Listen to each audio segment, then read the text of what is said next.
तुरई की उन्नत खेती कब और कैसे करें, कौन सी किस्मों का चुनाव करना चाहिए, किस प्रकार खेत की तैयारी करना चाहिए, कौन सी कीट एवं बीमारियां आती हैं एवं 1 एकड़ में कितना मुनाफा होता है एवं लागत लाभ मुनाफा, इन सब की संपूर्ण जानकारी आज इस वीडियो के माध्यम से आपको बताने वाले हैं किसान भाइयों। तो चलिए शुरुआत करते हैं वीडियो की और जानते हैं लगाने के अनुकूल समय के बारे में। तो किसान भाइयों, यदि आप बरसात में खेती कर रहे हैं तुरई की, तो आपको जुलाई से अगस्त के महीने में इसकी बुआई कर देना चाहिए और गर्मियों के लिए यदि करना चाहते हैं तो अक्टूबर से दिसंबर के मध्य बुआई कर देना चाहिए। खेत की तैयारी की बात करें तो 1 से 2 सामान्य जुताइयां करने के बाद आप भूमि को अच्छी तरह से रोटावेटर के माध्यम से भुरभुरी बना लीजिए और भुरभुरी बनाने के बाद आपको ठीक तरीके से पाटा लगाकर समतल करने के बाद ही बुआई करना चाहिए। खेत के चारों तरफ साफ सफाई रखें जिससे कीट बीमारियां का प्रकोप कम से कम हो। अब इसके बाद जैसे कद्दू वर्गीय सब्जियां हैं, लौकी, तुरई, खीरा, करेला, इनके जैसे ही इसकी जो प्रकृति है वो होती है, इन सब्जियों के समान ही इसको भी जलवायु की ज़रूरत पड़ती है, मौसम की ज़रूरत पड़ती है किसान भाइयों। तो same package of practice in फसलों का होता है। बात करते हैं उन्नतशील किस्मों के बारे में। तो तुरई की जो उन्नतशील किस्में हैं किसान भाइयों, उनमें नंबर 1 पर है हमारी किस्म BNR की आरती और माहिको की पल्लवी, नोनहेम्स की US 6001, नामधारी की NS 474 और पूसा नस्दार जैसी किस्मों को आप लगा सकते हैं किसान भाइयों। इनका उत्पादन बहुत अच्छा देखने को मिलता है। बात करते हैं बीज दर की, तो प्रति एकड़ सीड्स 800 ग्राम से लेकर 1 किलोग्राम तक ज़रूरत पड़ने वाली है यदि आप तुरई की खेती कर रहे हैं। तो बेसल डोज के ऊपर बात करें किसान भाइयों, तो बेसल डोज के रूप में आपको गोबर की खाद 3 से 4 ट्रॉली देनी है और इसके साथ single super phosphate 100 kilogram, DAP 50 kilogram, MOP 20 kilogram और इसके अलावा दीमक की समस्या है तो रिजेंट दानेदार 5 किलोग्राम प्रति एकड़ की दर से देना चाहिए किसान भाइयों।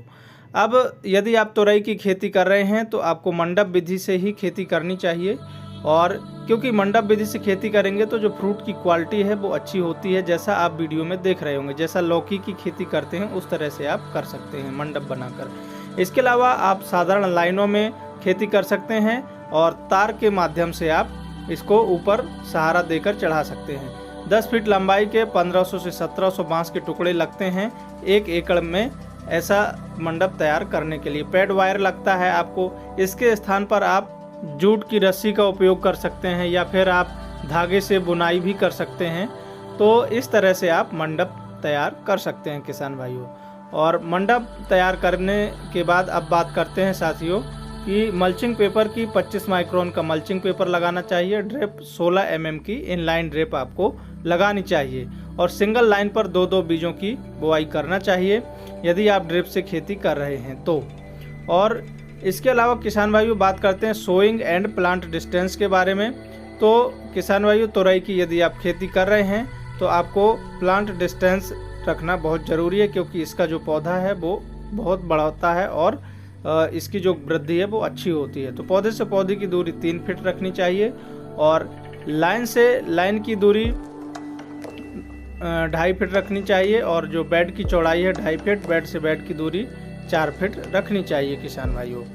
यदि आप मंडप विधि से खेती कर रहे हैं तो आपको 7 फीट के आसपास दूरी बेड से बेड की रखनी चाहिए क्योंकि इसकी जो वृद्धि है वो बहुत ज़्यादा होती है किसान भाइयों। और यदि आप मंडप विधि से खेती कर रहे हैं तो सिंगल लाइन में बीजों की बुआई करना है और दूरी का आपको विशेष ध्यान रखना चाहिए। 3 बाई 3 फीट अंतराल रखना बहुत ज़रूरी है किसान भाइयों। इससे कम यदि रखेंगे तो फसल की बढ़वार अच्छी नहीं होगी। सिंचाइयों की बात करें यदि तो तुरई की खेती में वैसे तो गर्मियों के दिनों में 5 से 7 दिनों के अंतराल पर और बरसात के दिनों में 12 से 15 दिनों के अंतराल पर सिंचाई करना चाहिए। इसके अलावा बात करते हैं किसान भाइयों कि खरपतवार नियंत्रण कैसे करें। तो तुरई की फसल में हाथों से निराई गुड़ाई करके ही खरपतवार नियंत्रण करना चाहिए क्योंकि तुरई की फसल में जितना ज़्यादा से ज़्यादा आप साफ सफाई रखेंगे उतना कम से कम कीट एवं बीमारियों का प्रकोप देखने को मिलता है।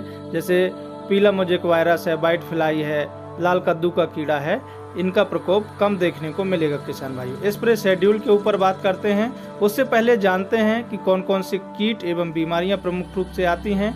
तो तुरई की खेती में प्रमुख रूप से कीड़ों की बात करें तो लाल कद्दू का कीड़ा, white fly, aphid jassid mites, तंबाकू की इल्ली और सेमिलूपर इल्ली, इनका प्रकोप ज़्यादा देखने को मिलता है। वहीं बीमारियों की बात करें तो डाउनी मिल्ड्यू, पाउडरी मिल्ड्यू, पीला मोजेक वायरस, इनकी जो गंभीरता है वो हमें ज़्यादा देखने को मिलती है तुरई की फसल में।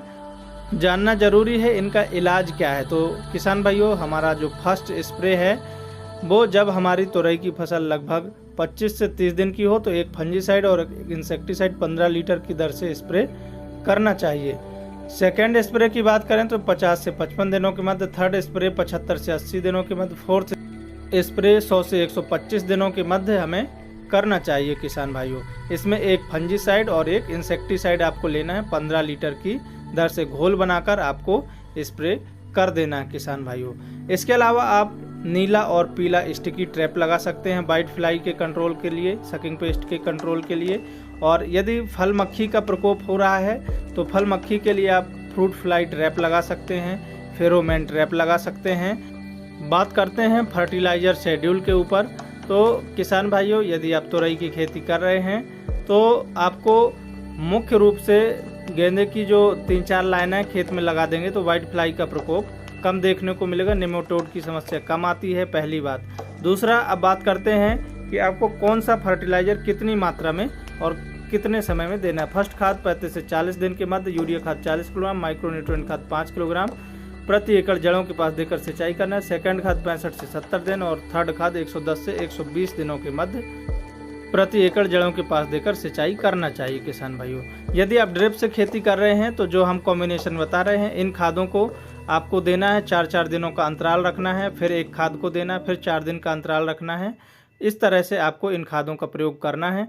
तो जो फर्स्ट कॉम्बिनेशन है किसान भाइयों, वो 20 से 40 दिनों के मध्य की जब फसल होती है तो NPK 2 किलोग्राम इनका, फिर ह्यूमिक एसिड देना है, एक खाद देना, फिर 4 दिन का अंतराल रखना है।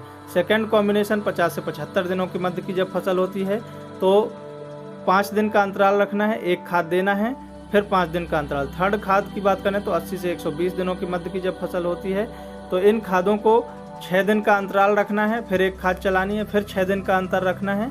इस तरीके से आपको इन खादों को देना है किसान भाइयों। तो इससे हमारी जो फ्रूट क्वालिटी है वो बहुत अच्छी होती है, जैसा आप वीडियो में देख रहे हैं।